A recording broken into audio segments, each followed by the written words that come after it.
بسم اللہ الرحمن الرحیم۔ السلام علیکم معزز خواتین و حضرات،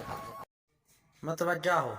کووڈ 19 کی شدید تیسری لہر کے ساتھ بنو پشاور، کوہاٹ اور مضافات میں ایک تیز ہوا چل رہی ہے،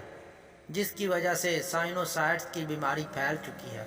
جو کہ اہل علاقہ کے کئی لوگوں کے ناک سے خون بہنا شروع ہوئی ہے اور ساتھ ہی آنکھوں سے پانی بہنا شروع ہوئی ہے۔ ابھی تک سائنسدانوں نے باقاعدہ ریسرچ نہیں کی ہوئی، لیکن اس ہوا میں کوئی مہلک وائرس ہو سکتی ہے، لہٰذا تمام عوام کو مطلع کیا جاتا ہے کہ اینک اور ماسک کا استعمال ضرور کریں اور SOPs کے باقاعدہ فالو کریں۔ کسی بھی تکلیف کی صورت میں میڈیکل سٹور سے بڑوں کے لیے گولی اور بچوں کے لیے شربت مثلاً ایزتھرومائسین، ڈسلوروٹاڈین، پیناڈول وغیرہ کا استعمال کریں۔